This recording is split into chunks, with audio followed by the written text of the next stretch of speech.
जय श्री कृष्ण। राधे राधे।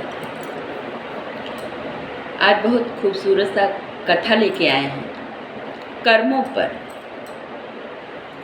जो हमारे प्रारब्ध में लिखा है और जो हमारे कर्म में लिखा है, जो हमारे कर्म की गति है, भले ही भगवान हमारे साथ क्यों ना हो, लेकिन हमको उस गति को झेलना ही पड़ता है, उस कष्ट को भोगना ही पड़ता है।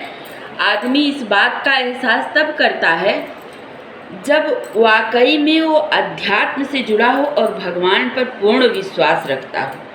तो भगवान के द्वारा ऐसी ऐसी बातों का विचार उसके मन में अपने आप आता है, और जब आप भक्ति के पथ पर उतरेंगे तो ऐसी तकलीफ़ें इतनी ज़्यादा आएंगी कि आपको लगेगा कि कहीं मेरा ये कर्म, कहीं मैं इतना ज़्यादा पूजा पाठ कर रहा हूँ, कहीं मैं भगवान की भक्ति में उतरा हूँ इसलिए मुझे कष्ट भोगना पड़ रहा है, या ये मेरे सामने कष्ट आ रहे हैं। इससे पहले तो मैं बहुत सुखी था, मुझे कोई भी मेरे सामने कोई तकलीफ़ें नहीं आ रही थी, लेकिन जब से मैंने भगवान का शरण और चरण पकड़ा तब से बहुत सारी समस्याएं और तकलीफ़ हमारे जीवन में आ रहे। ऐसे ऐसे ख्याल हमारे मन मस्तिष्क में तब आते हैं जब वाकई में हम भगवान से जुड़ते हैं और हमारे सामने ऐसी ऐसी परिस्थितियां, ऐसी ऐसी विडंबनाएं आती रहती हैं।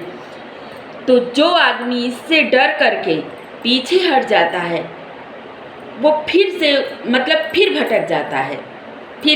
भटक जाता है, थोड़े से सुख के लिए, थोड़ी सी खुशी के लिए वो फिर से भगवान के नाम से विमुख हो जाता है। और जो व्यक्ति जिस पे भगवान की थोड़ी भी कृपा हो गई और भगवान के प्रति थोड़े भी उसके भाव बन गए, तो उसके मन में ये जो उथल पुथल चल रही होती है और जो ये मन मस्तिष्क में ऐसी ऐसी निगेटिव बातें आती हैं, उस समस्या का समाधान खुद अपने ही मन से मन दे देता है, अपने ही मन से मन दे देता है, और अपने ही मन से सवाल और अपने ही मन से जवाब मिल जाता है। तो यही कथा आज हम लाए हैं, बहुत सुंदर सी है कि मुनि वशिष्ठ से पंडित ज्ञानी, शोध के लगन धरी, कर्म गति टारे नाटरी।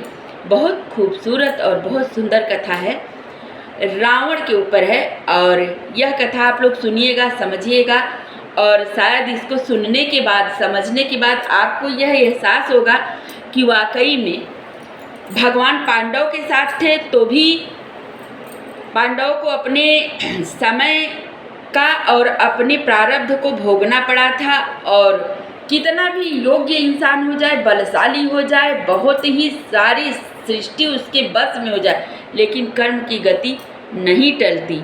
ऐसे ही आज रावण के ऊपर कथा है मेरी ये, कि रावण इतना बलशाली था कि उसने सबको बंदी बना लिया था। कोई ऐसा नहीं था, यहाँ तक कि शनि राहु केतु भी उसके यहाँ बंदी थे, जो आज हम लोगों को हमारे जीवन में 3 बार आते हैं, और 3 बार जाते जाते हम लोग पहुँच जाते हैं अंतिम समय में। और राहु केतु शनि हमारा पीछा नहीं छोड़ते, क्योंकि हमारे कर्म की गति को वही निर्धारित करते हैं कि हमारा कर्म कैसा है और दंड हमको किस तरह से देंगे। आशीर्वाद देंगे कि दंड देंगे कि डंडा मारेंगे। अच्छा भी है, हमको डरना भी नहीं चाहिए, हमारे मित्र भी हैं, शत्रु नहीं हैं, बस उनका हम स्वागत कैसे करते हैं ये हमारे मन पर डिपेंड करता है। जब रावण की पुत्री पैदा हुई रावण के घर में, रावण की पुत्री पैदा हुई, और छठवें दिन हर इंसान के जीवन में, हर इंसान के नसीब का लेखा जोखा ब्रह्माणी आकर के स्वयं करती हैं। छठी जिस दिन हम लोग अपने बच्चों की मनाते, उस दिन उसके कर्म का लेखा जोखा, उसके पूर्व जन्म में क्या था और इस जन्म में वो क्या करेगा, वो सब निर्धारित करती हैं। जब ब्रह्माणी आकर के उस रावण की कन्या के माथे पर उसके भाग्य को लिखी और लिख करके जाने लगी, और पीछे हाथ करके लिखती हैं, वो भी नहीं कि सामने से लिखें और वो देखें कि मैंने लिखा क्या है।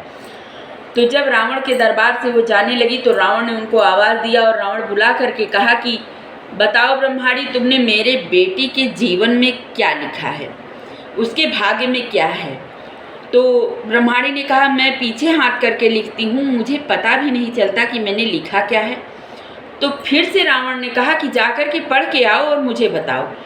अब रावण की आज्ञा का अवहेलना करना किसी के बस की बात नहीं थी। तब जाकर के ब्रह्माणी ने उसकी बेटी के भाग्य को लिखा, अपने हाथों से लिखा, पढ़ कर आई और बताई कि आपके पुत्री का विवाह एक नाव के लड़के से होगा और ये भले ही रानी बनकर रहें लेकिन इसका विवाह ऐसे ही घराने में होगा, ऐसे ही लड़के से होगा। तो रावण ने कहा कि उसने जन्म ले लिया है। तो ब्रह्माणी ने बताया हाँ उसने जन्म ले लिया है, मैंने उसके भी भाग्य का लेखा जोखा लिख दिया है।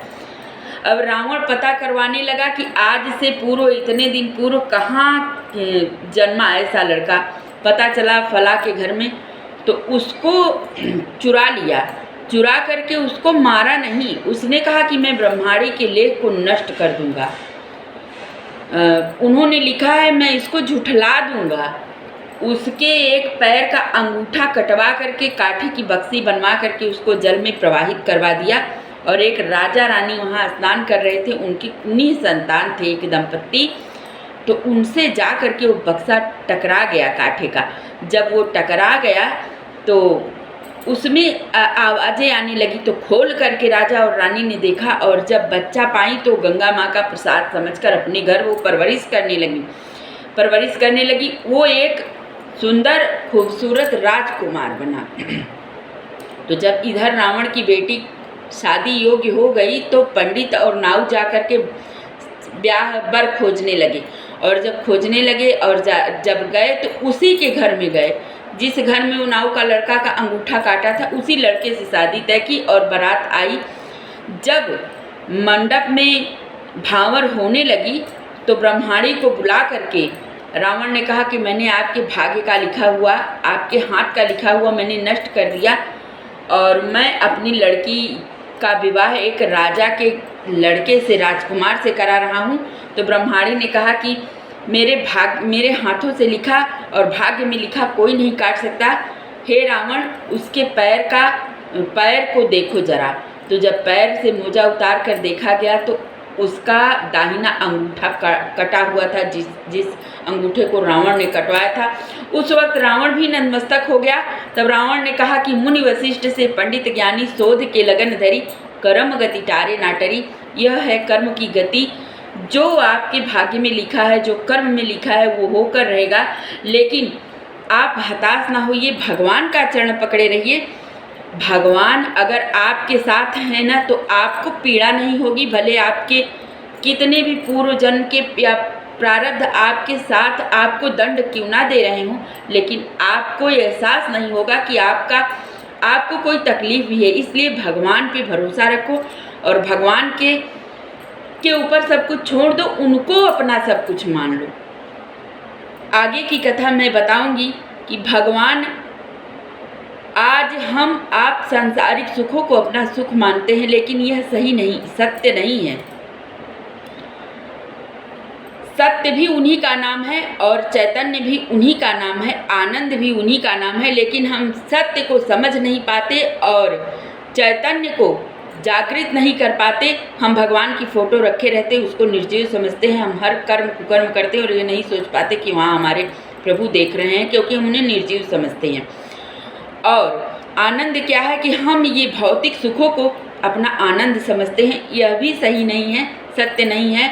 ये भौतिक सुखों का कोई अहमियत नहीं है। आज है कल नहीं रहेगा, हम ही आज हैं कल नहीं रहेंगे। तो अभी के लिए मेरी कथा समाप्त हुई। मेरी कथा बहुत बड़ी हो जाती है। मैं सत्य और चैतन्य आनंद पर मेरी अगली कथा होगी। इसके लिए अभी के लिए जय श्री कृष्ण, राधे।